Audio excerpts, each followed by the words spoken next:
Attention. May I have your attention, please? I'm Pickle Rick! I would like to propose sweet toast with some rum. Well, I didn't vote for you. The sleeper has awakened!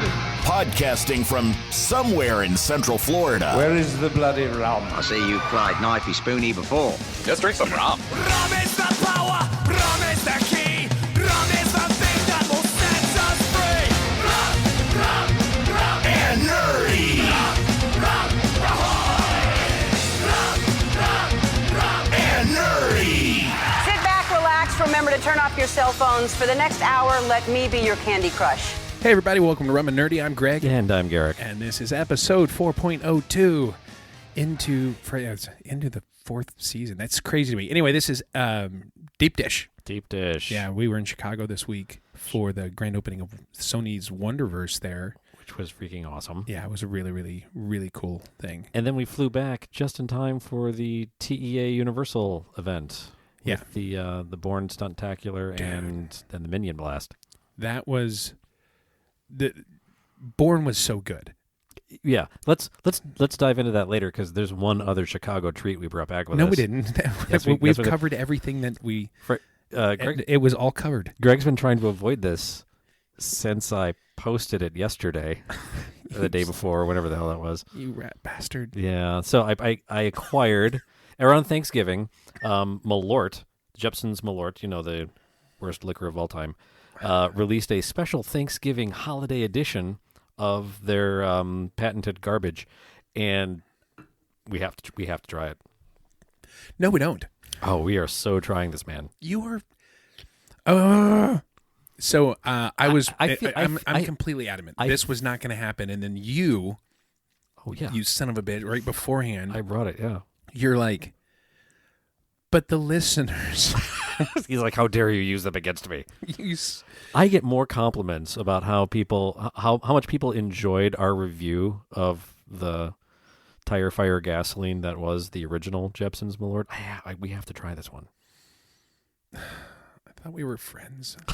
You son of a bitch. But come on, this plastic screw cap and Kirkland brand glass bottle. I mean, this is so cheap. This looks like it was made in a bathtub. It does. And the label looks like it was printed on a printer with and I'm assuming it was printed on a printer like a wasn't etched out of stone. No, I'm talking like a desktop dot matrix printer.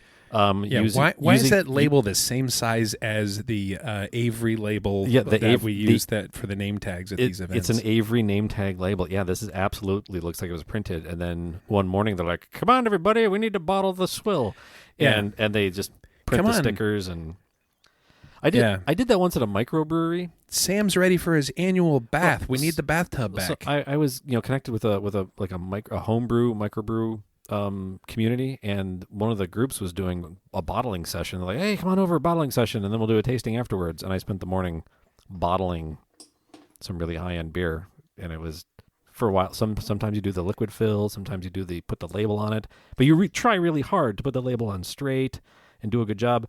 This looks really half-assed. It looks like my 4-year-old did it. But then again, it's probably part of the shtick. There's all sorts of bubbles in it and stuff. And anyway. Well, you know how sometimes we forget to look up the information on the alcohol we're going to drink before the episode. I've got to do it during the episode. Yeah. I'm not doing it at all. You're not looking it up? No. Why, dude? Because you're the expert on this. You were supposed to know what's special about this. Because you'd ordered it. You looked it up. So it is hold on. This entire episode, I am operating under duress.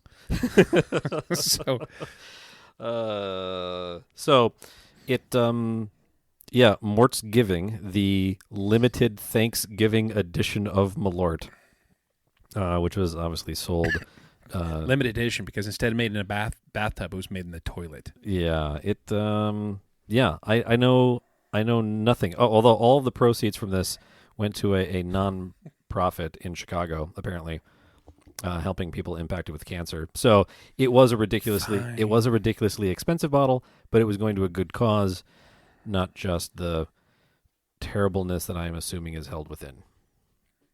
when I was checking my bag flying back from Chicago, and the guys were like, "Do you have any batteries in your bag?" I'm like, "No batteries." Like, any medications you gonna take? Yeah, take all medications. Okay.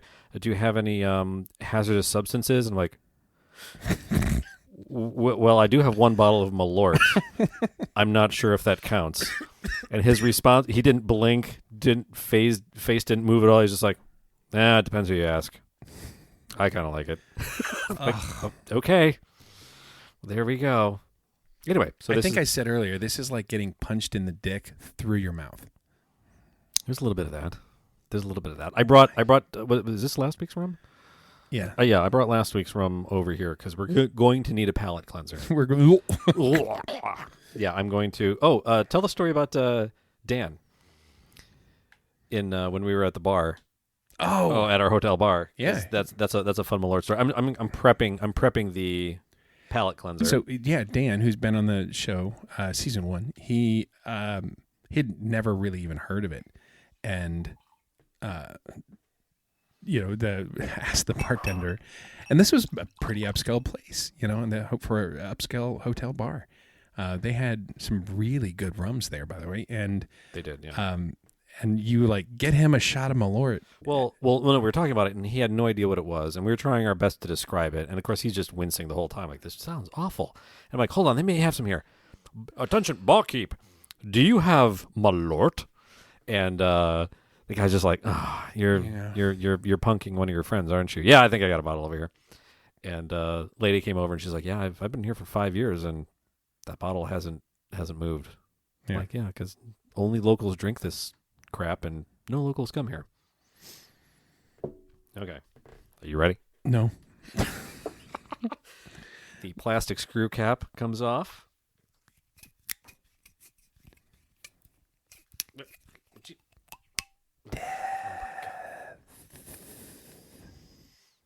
What was that sound that came out of the bottle?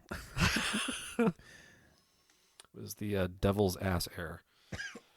Oh, God. I don't want to. Don't pour me a lot. No, don't even use that glass. Don't use that. Don't use that glass. Oh, you want to use a fancy glass? No, I want it like the taster glass. So the taster glass. Okay, so you want it? You want use that glass? Even if you pour a 1/4 inch, it's like a lot. I want a little. Okay, that's fair. I mean, I don't want to use up all of my holiday Malort. Oh, here, give me these two. These are fancy. These are fancy glasses. I mean, they're better than the wax paper hotel ones we used before. Yeah, these probably won't melt, but no promises. Because, I am not having more than one sip, so putting a lot in a glass for me is a complete waste of product for you. Okay, there you go. I divvied it up so we have the two little fancy glasses. The faces you're making are great. God, I'm afraid. The faces you're making are outstanding. It's okay. If you can't hear Greg, it's because his hand is covering his face. This is so bad. I swear I would never do this ever again. Really? Yes. And the whole time you're like, I ordered a thing. And I'm like, I don't care. We're gonna do it on the. No, you're gonna do it, and I'm gonna hold the.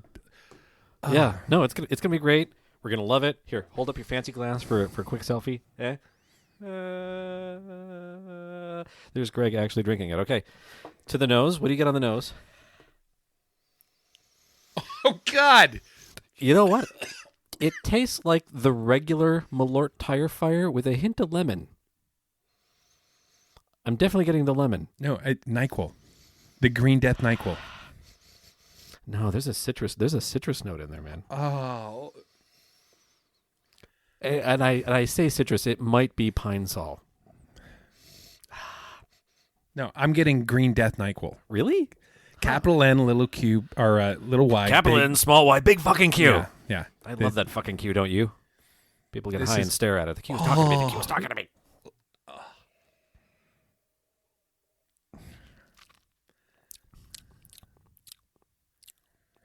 Okay. This is clearly different than regular Malort. Yeah. It's more lemony. It almost has gin notes. Oh, God. What? You're not making it. Okay. Here I go. Yeah, Your least favorite liquor is Malort. Your second least is gin. So this is hitting all the notes for you.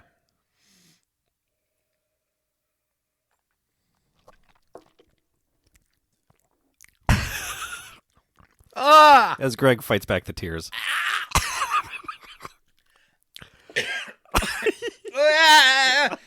It keeps going. It's like an everlasting gobstopper of death. It is. Oh, it is. I often think that Malort is a lot like Beetlejuice. Like you say Malort 3 times and you get the taste in your mouth. This is not as objectionable as regular Malort. I'm telling you, it's like you distilled NyQuil. That's maybe a little bit, but I think Pine Sol, Lemon Pledge. There's definitely like a lemony citrus note in there, but also floor cleaner. So, did you pre-pour the chasers? I did. Give me one of those things. Here you go. There's a Kansas City Chiefs glass filled with real rum. Oh. I'm going to finish mine just to say that I did. You want to finish mine too? I don't think I appreciate it that much. This is really terrible. Listen to everybody out there. Just let us shoulder this burden for you. We promise you do not want this. If you were thinking, your face hole. Hey, I really want to sample the limited edition or specialty Malorts, just know that you're really just giving money to charity, and it's kind of the same crap in the thing. Oh God! A lot of the rumors that, because I told people I bought the special edition Thanksgiving Malort, and they're like, isn't that like it's supposed to taste like Thanksgiving dinner? I'm like, I guess it does taste like Thanksgiving dinner if you put it in a blender and then left it in a hot tub for 3 days. Like my taste buds are revolting. Like I can feel them, and they're like, oh God. Yeah, I think whereas Malort Classic really it really tastes like you're down and out. It tastes like dirt that's been fucked by a hobo. This is a little dirt that's been fucked by a hobo under a lemon tree. Like there's some kind of there's something redeeming there. Our show is degraded into jackass for the liver. This is better. This is objectively better. No, this is like it's better. This is like I walk down a hallway and they've got that humorously oversized punching bag that is behind the door. So when you open the door, it punches you and knocks you down. But in this case, in your tongue. Well, regular Malort tastes like the makers of Malort went out of their way to make it bad. Like, how can we make this worse? I don't know, add some brine shrimp. Like, it was just, they just went out of their way to purposely make it terrible tasting. This tastes like they forgot to do that last step. And they're like, oh, shit, we left some of the good flavor notes in there. Like, it's... Yeah, for charity, you're going to regret it, but at least you won't throw up. Mm. And you drank that whole... I'm not a quitter, Greg. I am. I'll own it. I'm good. I'll buy me a T-shirt. I'll wear it in public. Whatever. Quitter. Yeah. Now, how many sips? So, this is a legitimate question for science. How many sips of the La Marilata from last week? How many? This 18-year. This is a gorgeous 18-year Panamanian rum. How many sips of that did it take to get the Malort out of your mouth? It's still not out of my mouth. Okay. Well, how many sips are you on? I don't know. I'm almost finished with it. We should do it. For science. I'm gonna log how much other liquor I need to drink to. I don't know that I have enough in the house. I'm so sad. Hey, whenever you start your day off with some Malort, it's only uphill from here, man. Yeah. The worst thing that will happen to me today has already happened. Yeah. That's I heard a stand-up comedian describe hard contacts that way. I don't even know if you can still get hard contacts, but contact lenses, because you had either the glass version or the plastic version. And the saying was, well, when you wake up in the morning and the first thing you do is put a piece of glass in your eye, the rest of your day is going to be okay. Yeah. I feel like you're not buying it. No, I'm sorry. Greg's already kind of checked out. He's like, you know what? I can't with the Malort. Yeah. But hey, we've started a trend. Every time we go to Chicago and record in, on, or around Chicago, we drink Malort. So here's the trend setting. Well, ooh, that might be growing on me. Not really. I don't understand. Not really. Ugh. I don't understand. So, God damn. I'm just going to go straight into the rum. Into the rum? You're gargling with really good rum. You know what? And that almost did it. I am almost Malort free. Like that really worked. Holy shit. I've never gargled with nice rum before. Yeah. Anyway. So, I'm very unhappy. So, do you want to start with let's start with Wonderverse. Okay. Start with Wonderverse, we'll end on Borne. Okay. Wonderverse is Sony's new offering into the location-based entertainment space, which is good. I had a couple of conversations with people, and the consensus is the industry needs this version or like this level of this kind of offering. This level of this offering and this concept of this offering. Yeah. Because you see things like Area 15, which is close, but they put it in Las Vegas. Or, I wouldn't say it's anywhere near Area. This is not remotely. No. But I'm saying when you go to make one of these location-based offerings, they're always in these key entertainment markets. And that's fine because they're going to get natural success in those markets. You need to go to Chicago, to Kansas City. You need to do stuff in Texas. Like you need to go to places where they don't have these offerings there because that's where you can leverage IP and you can leverage that type of experience. And there's a local calling for it.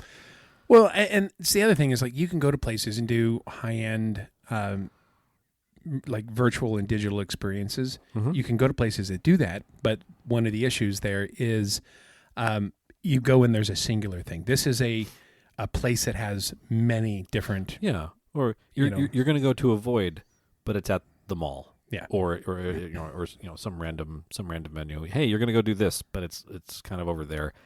This is it's like a mini theme park where you have a collection of individual attractions around a centralized hub that has food and booze. And I'll say that. So the main bar and the main room, because it was a special event, they were kind of doing signature drinks. So they weren't really going outside of the box on things, but they did not carry Bacardi or Captain Morgan. This is a place like the rum I saw on the shelf was Diplomatico Reserva. Yeah, so it's like they went that direction. And it's early too, and we know that between I don't want to say construction delays, but I mean this is really early on in the opening of this venue. Sure. So there was a number of things from like, oh yep, that's temporary. They're working on this. That isn't finished yet. So, some people may walk in and be like, well, how come that's not on? You're like, they're getting there. Well, and cut them some slack. All the major things are there. All the big stuff is there and working. They have the Ghostbusters bar, which is cool. Which is really, really cool. You go in and there's the signature cocktails and everything else, but you're in a high-end lounge with like nice like leather chairs and things of that sort. They had pulled out for the event. They pulled out the bar stool so you couldn't sit at the bar. Yeah. So they can get people through. But it was good. And then there's kind of the back room that has the storage containment, the ghost containment unit, and the proton packs on the wall and things. So and there's a Ghostbusters VR experience there that you kind of exit through or can exit through the back into the Ghostbusters bar. So there's really almost like a little Ghostbusters quadrant. Yeah. Which is pretty cool. Yeah, it was a lot of fun.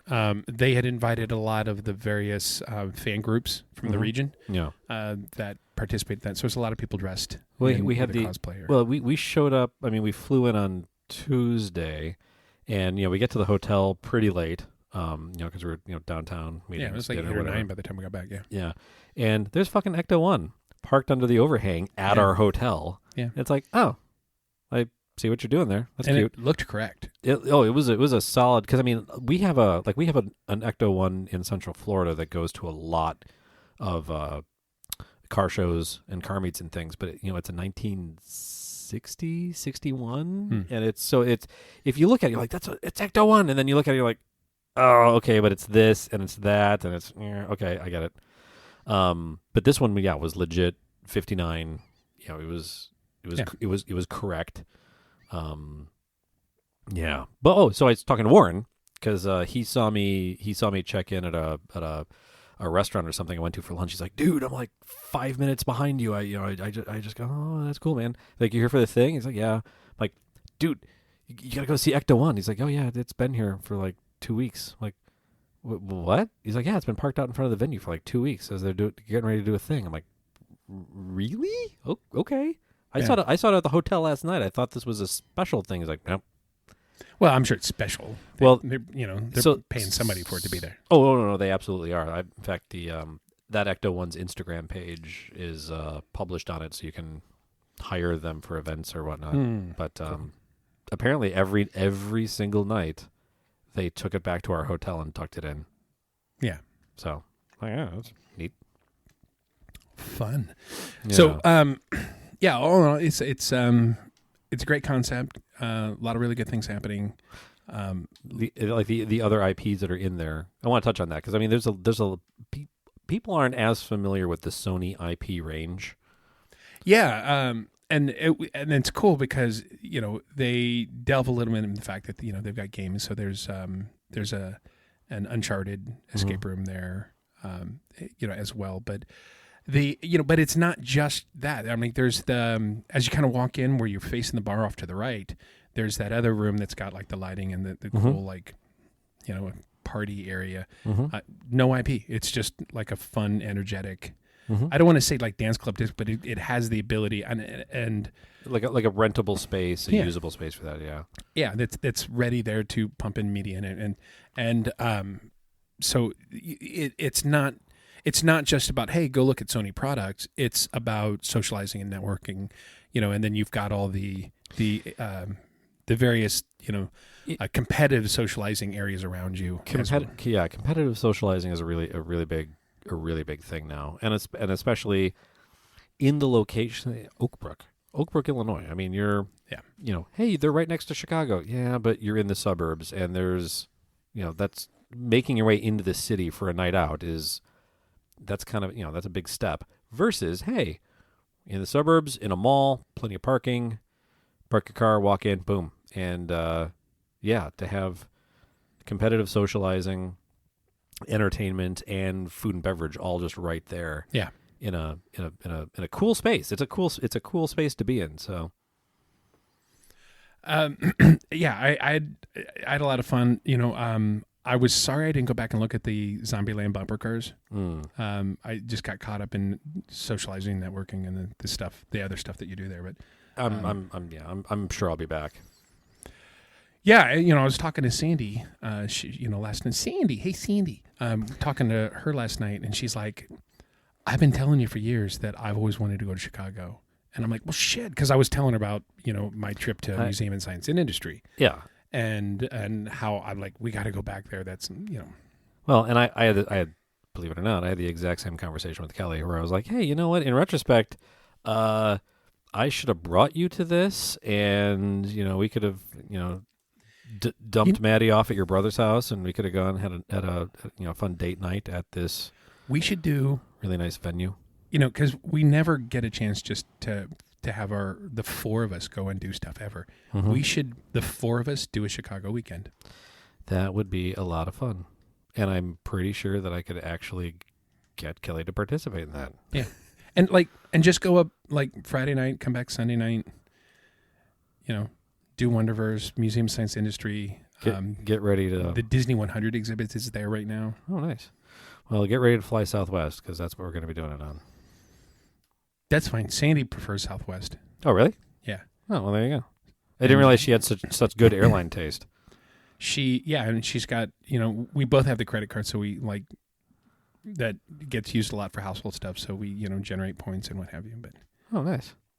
I know, and you've got so many miles. We just booked that.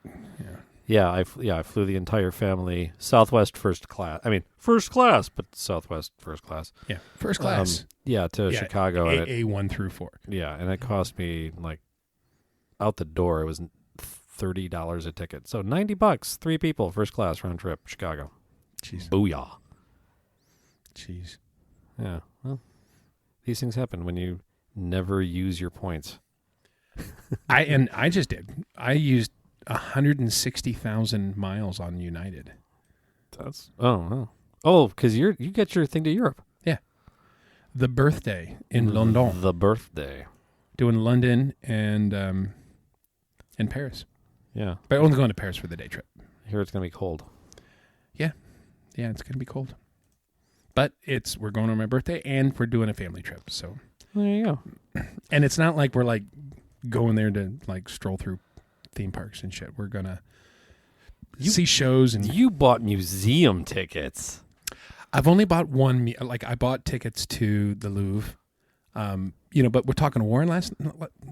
It was either last night or the night before because he was at both events, which was weird.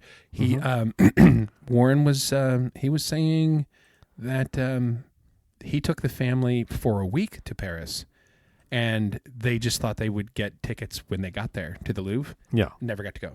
Oh, really? Yeah, there were absolutely no walk-up tickets available. Oh, crazy. Okay, well, shit. Then you're probably doing it right. Yeah. Yeah. And I think we paid a little bit more for the Fast Pass line in. Which is totally worth it. Yeah. It's like scheduled time. But even in that, they were like, I don't know. Yeah, what do you got? 22 pounds. What do you got? David? Euros? No, David's not there. Venus de Milo, that's it.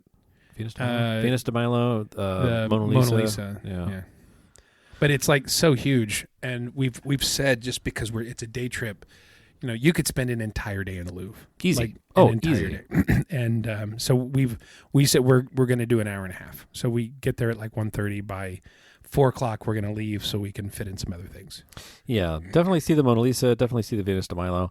There's there's a handful of really nice pieces, world iconic pieces there. The kind of things that you see in your childhood textbooks where it's if I'm going to fucking go, I should probably go see this thing. But the last time I was there, I had to do it really quick where it's you have an hour in between this thing and this thing. I'm like, fuck it, I'm going in, I'm walking straight to the Mona Lisa, I'm swinging by this, I'm going over there, and then gone. Yeah. And I was able to pull it off. I know we have a few listeners that are European based. You should reach out. Yeah, so invite them in. Greg will take you on a personalized tour of the Louvre where he pretends to know things about art. Yes.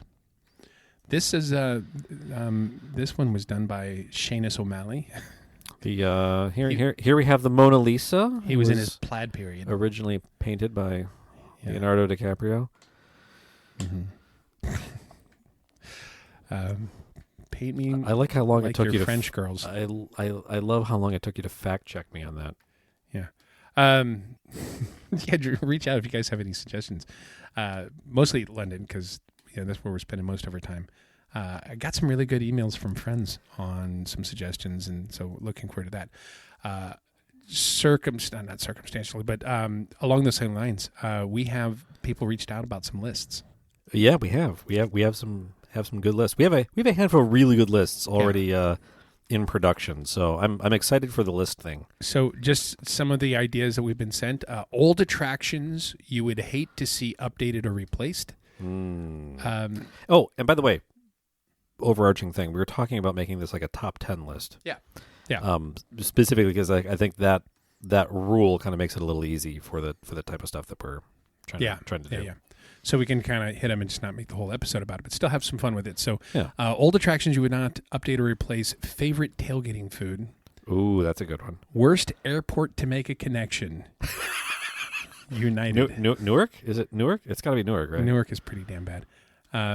Yeah, so those were just a few. And then I think you had one. What was the most superfluous death in a movie? Movie death. Oh, yeah, my God. Because there's a handful of movie deaths that are still floating around in my mind where every time I watch the movie, I'm like, you didn't have to die. Like, that character did not have to die. Yeah. And I just feel worse having watched them die. Yeah. Just like life. Yeah, so we'll expand on that. We'll figure that out. So still accepting those. We're going to make... That might be like a good Tyler thing. Like, hey, Tyler, make the list of lists. Compile the list. Yeah. That'd be fun. We'll do a tab on the rum list thing that she did. So. I like it. Anyway, so yeah, so that was Wonderverse was cool, and then we met your buddy. My buddy Anthony. We met. I mean, he's like a high school friend, like an early high school friend. We both worked at Six Flags Great America together. So like we've been friends for a while. It's funny to me because you entered. I told you we had this conversation. There is a modifier.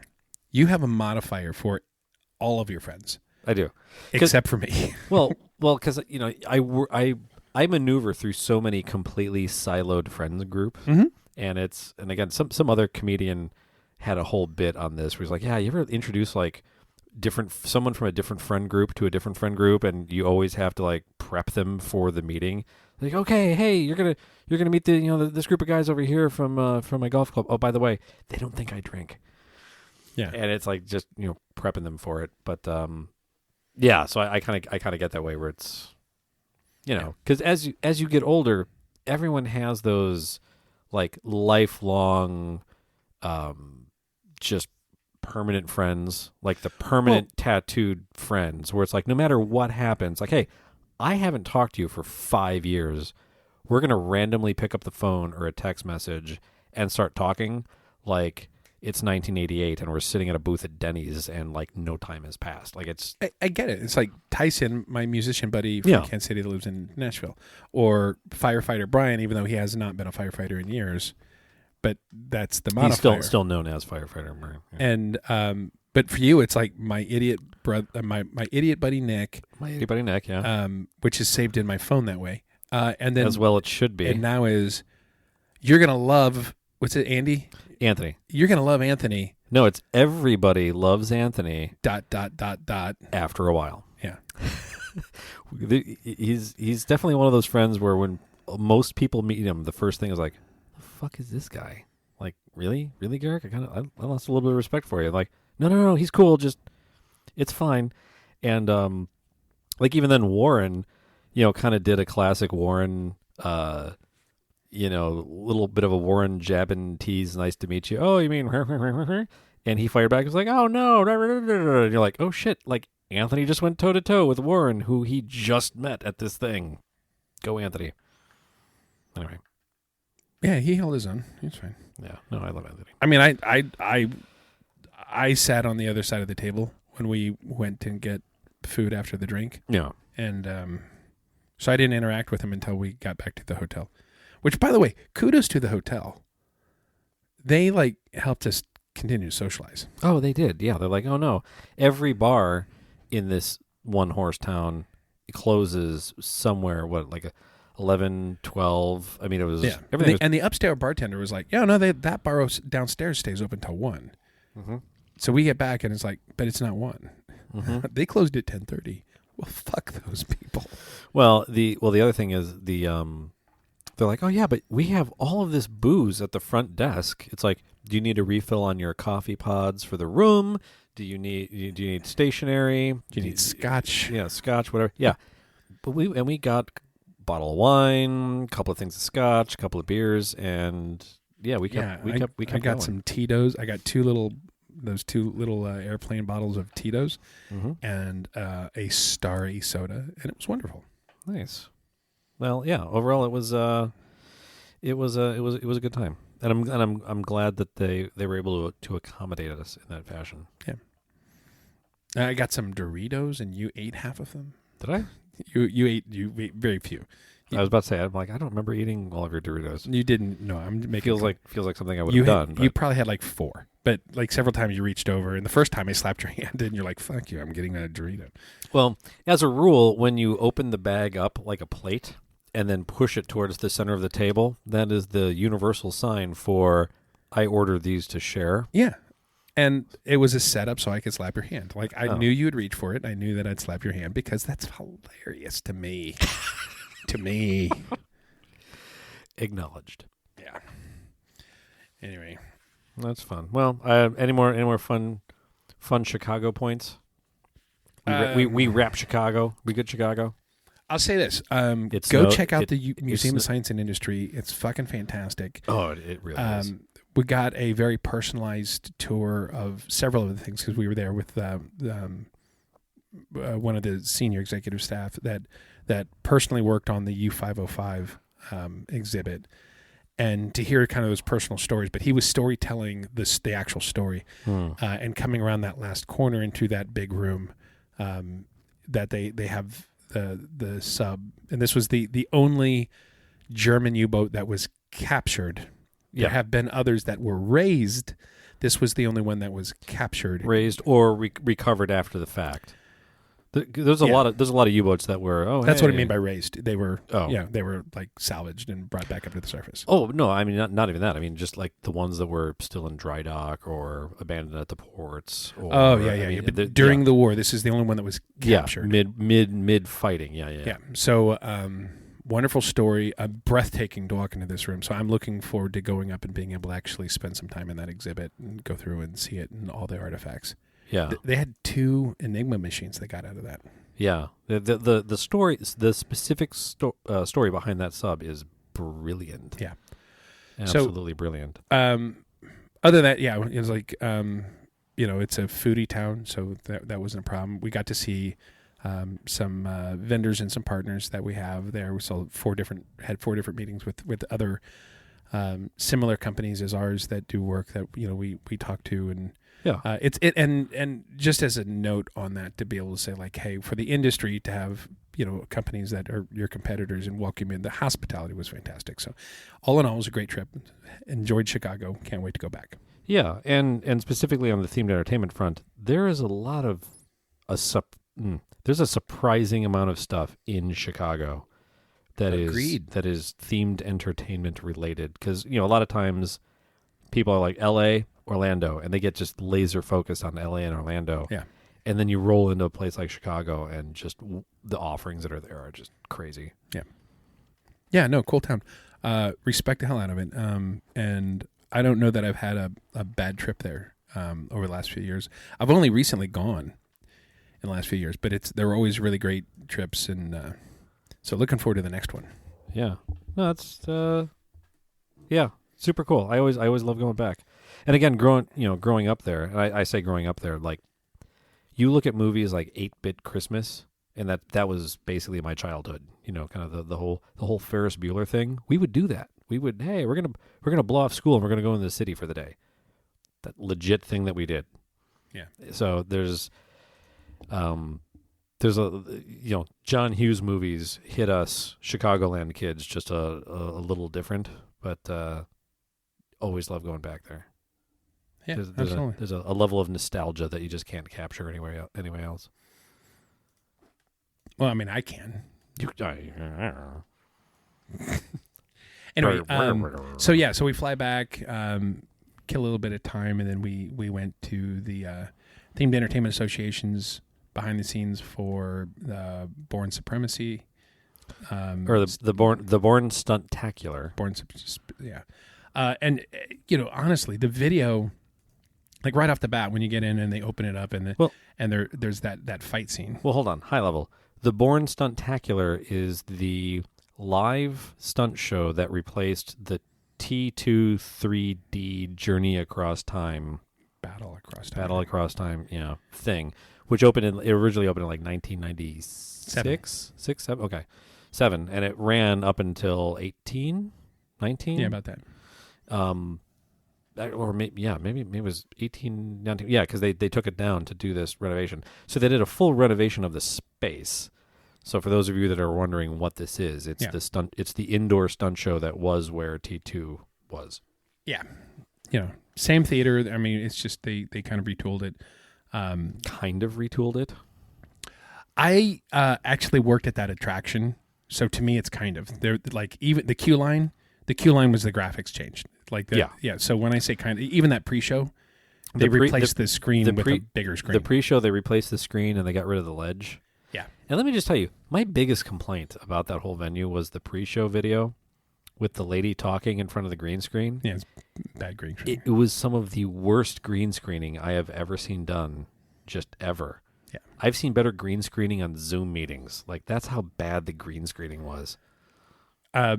So one thing, and they do like at one point right at the end of that pre-show video when they're walking in, they're like, they're going after Borne. They think he needs to be terminated, and so they throw in the word terminated in there. So I appreciate that. But if anybody, for any of the old school fans of Universal Florida and that attraction, the host for Cyberdyne Industries was named Kimberly Duncan, and she's just that corporate. Hello, everybody, and welcome to Cyberdyne. Yeah. Oh, you know what? You ever move up front? That would be super. Yeah. And so that super, she would say that several times. So that was the whole thing when you like any of the throwback people that know that show and loved it. You'd know when you go super what that would be. Yeah. And I would have liked them at some point during the show to go, like, hey, if you could not kill me, that would be super or whatever. That's the Easter egg I was looking for, and it was not fulfilled. But back to my point, you go in, you sit down, and theater goes dark, and when it comes up, first off, the screen instead of projections all LED, 4K LED, brilliant. But it starts out in this like kind of Fight Club kind of scene where people are betting on, and they're like outside at the beach. People are gathered around in a circle, and but it's like there's beach two in fighting. the Middle East. It's like it wasn't like they're in Malibu. It was like and this fight scene's going on. And the fight choreography in itself was fantastic. But what's really interesting is the fight choreography and the reactions to the people in the crowd and the video were so well timed. Like you'd see them like get out of the way. So basically the whole shtick behind the show, it's a lot. Think about it like the volume that they filmed Mandalorian in and all that, where you have an LED video screen, not projection, an LED video. They can't call it the volume, though. I think they just call it the quantity because it's patented. I don't know. Can't land them all. Anyway, carry on. Yeah, but so you have an LED like jumbotron wall of light that is projecting video, and then they would bring in either actors or stage pieces in front of that wall. Yeah. To bring the media forward. So like in that opening fight scene, there were 4 or 5 actors in the crowd standing in front of the screen watching the 2 actors fight, on the stage, but behind them at real human scale, 2 dozen people. So it looked like those 2 dozen people bled out of the screen and to the 2 people that are fighting, and it was synced perfectly. So that the actors just blended right into the video in the back. Really, the only way you can like know for sure, you would have to look at their feet and where their feet lined up in regards to that slight seam for the bottom of the screen. But it so well done. You have to for us trained eye, you had to look. You had to look. And there was 1 or 2. So the whole shtick behind this experience is you're watching something live, and you're like a video game. It's really like a video game. Your perspective is always on the character that you're watching, and they pan up, they pan down, they pan left, they pan right, and they there's a treadmill on the stage. So you have an actor staying center stage, walking on a treadmill. The media behind him is moving at pace with his pace, and it looks like you're following this character walking, down a street, and then a building, like a fully built stage set piece that looks like a building, moves at the same pace that the character's walking on the treadmill, and it walks up to him, and then he jumps on the thing, and all that you're watching, like, this is really good. Yeah. And all those set pieces were trackless. Those were trackless automated set pieces. Which is fucking crazy. So that, again, all of that, amazing. And then there was a handful of times where it does this fucking Matrix stop and rotate thing. Yeah.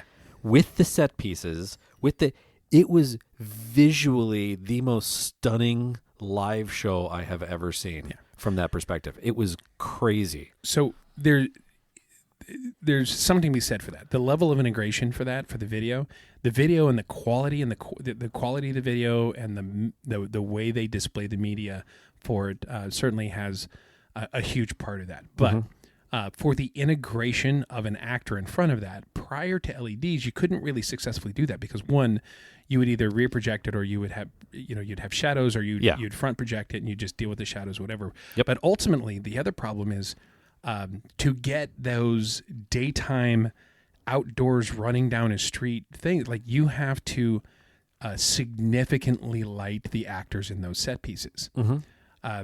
So generally on any, like outside of an LED screen, you would get wash from those lighting fixtures. Yeah. So one, you didn't get that. Two, the other side of that a lot of people wouldn't take in consideration, compared to a screen that you're projecting on, LEDs, the LED screens actually are a lighting fixture.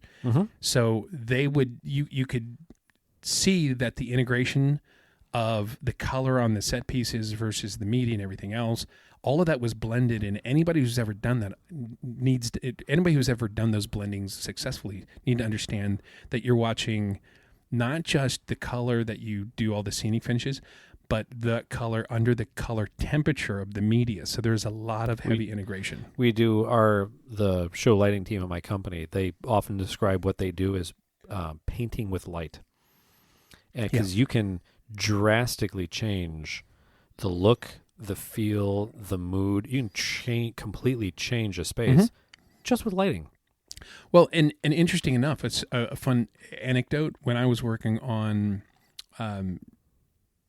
the Harry Potter Gringotts Bank, so when we were working on the Bankers Hall, circumstantially, we had gone down and had taken some paint samples to the digital printing company that had done the prints for the columns. Now, I might get my hand slapped eventually, but I really don't think anybody cares this much anymore. But that one's a decade old now. So one of the interesting things is the digital print for the columns in the marble that was there. Yeah, as kind of this printed wallpaper. It's the I think it's green marble. There's some green in it, but it's funny because the masters that we had for that were done on actually essentially 4x10 pieces of masonite, and the painting technique that the film, because the film painting team did the masters for us, Paul Westcott and his guys.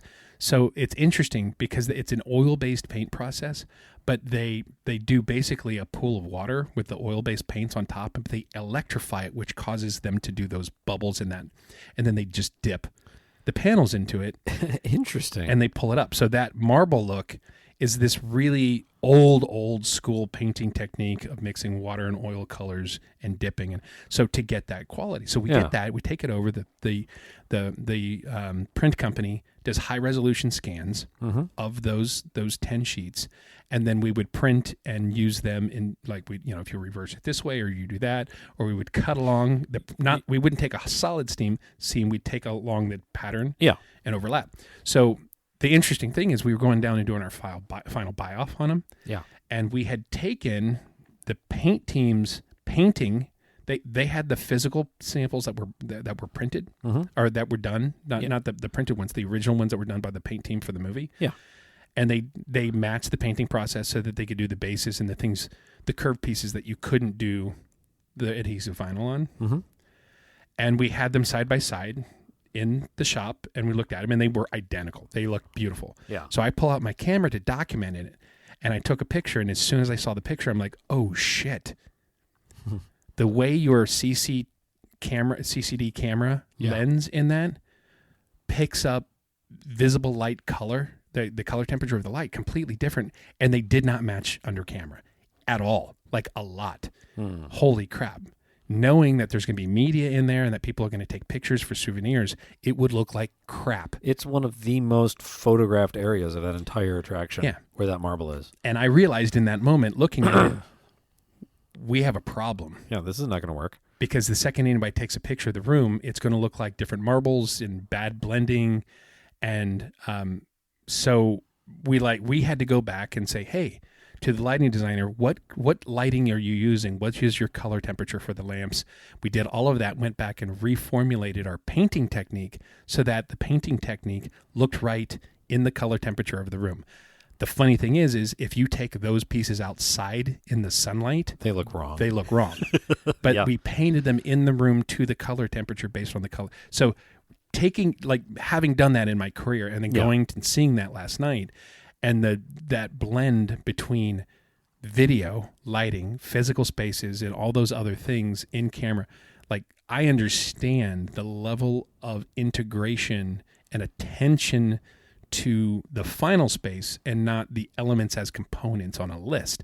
And that's why I was so impressed last night about how amazingly blended all of those spaces looked, because I know the work that goes into it. Yeah. No, it's absolutely brilliant. And that's one of the things that I hated about that stupid green screening on the intro. Yeah. She was wearing, the actress was wearing a black leather jacket, and when she would turn to the side, you would see the green reflection in the jacket. Like, were they even trying? Like, it is so terrible. Yeah. Oh, anyway, sorry. I really hated it. I really hated that green screening. Yeah, I hope I didn't give away a trade secret that... No, that lighting matters? Yeah. Nah. Well, just that, like, it was like the anecdotal what we had to go through for that. No, because I mean, every single project that has ever been made in the themed entertainment industry has a similar story, like that. And those of us that work in the physical spaces, I mean, we know that's not a secret at all. Yeah. So, anyway. Fun day, bro. That's fun, yeah. Yeah, so that was this week. We had a busy week. Next week, I was supposed to be in LA. We canceled that trip, so we'll be able to do something else fun here. We probably start with our first list maybe next week. Yeah. If we got time to try and do the research, but we can look at that. I like that. I like the idea of a good starting off the list week, episode 3. Yeah. Get to do some intro tweaks.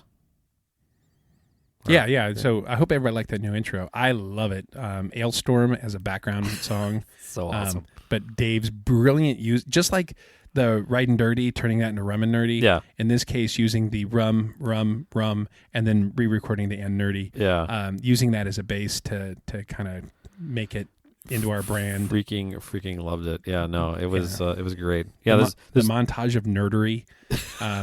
There's little quotes. And those were only that was my only note was like, I think I have a better nerd quote for right there. Yeah. But it's tweaks. They're like Dave is a master. And he does so much with, again, we've said it before, with the absolute shit direction we give him. Yeah. Hey, we're thinking this. Okay, let me produce an entire thing for you idiots. Well, yes, but at the same time, Dave is just. We learned early on we're going to get better from Dave if we give him, basically don't put him on a leash. Yeah, we say, hey, here are some things we're thinking. What do you think? And then he just comes back, and it's never a failure. It's just amazing. So with that, thank you, Dave Martin. DemoDavePro.com. We absolutely love you, brother. You're amazing. And you just, we're so lucky to have a friend like you. So thank you so much. Check us out. And like I said, we've got our lists, and we've got a couple to start off with, but this is a major thing. Maybe Dave can do like a top 10 intro. Oh, that'd be fun. So we'll see if he's interested in that.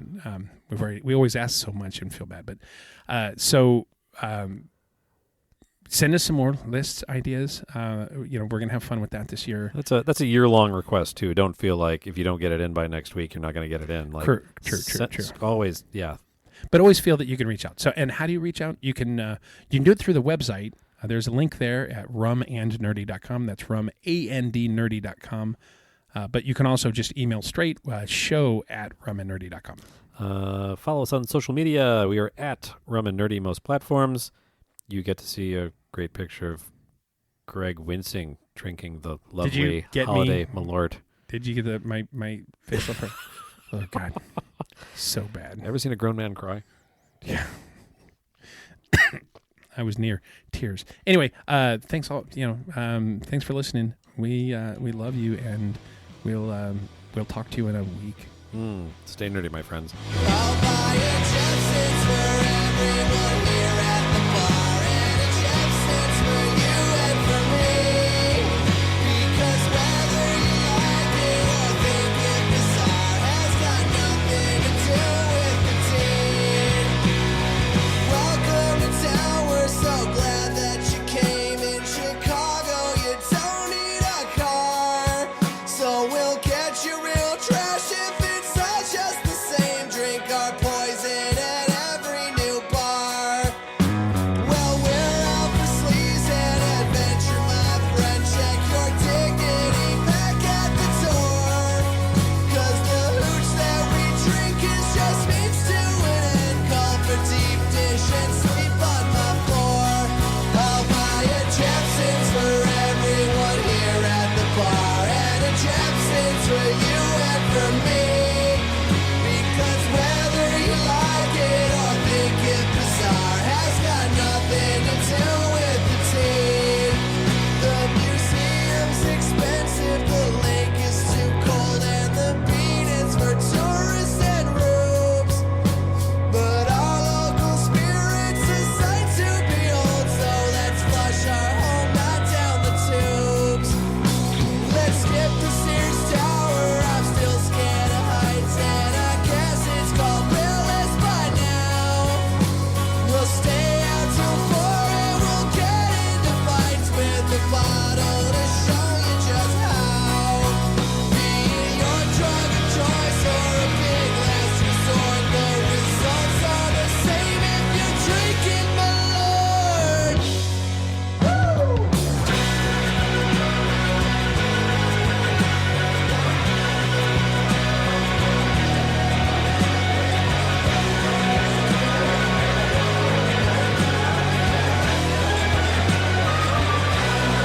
I'll buy a Jeppson's for everyone here at the bar, and a Jeppson's for you and for me. Because whether you like it or think it bizarre has got nothing to do with the teen. Your Jeppson's is here, people, don't be distraught. Just go on, hold your nose, what to pray. Because whether you drink it on purpose or not has got nothing to do with the teen. It's got no fucking business with me.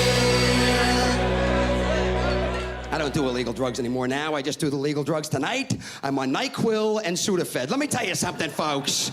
Forget about cocaine and heroin. All you need is NyQuil and Sudafed. I'm telling you right now. I took the NyQuil 5 years ago. I just came out of the coma tonight before the fucking show.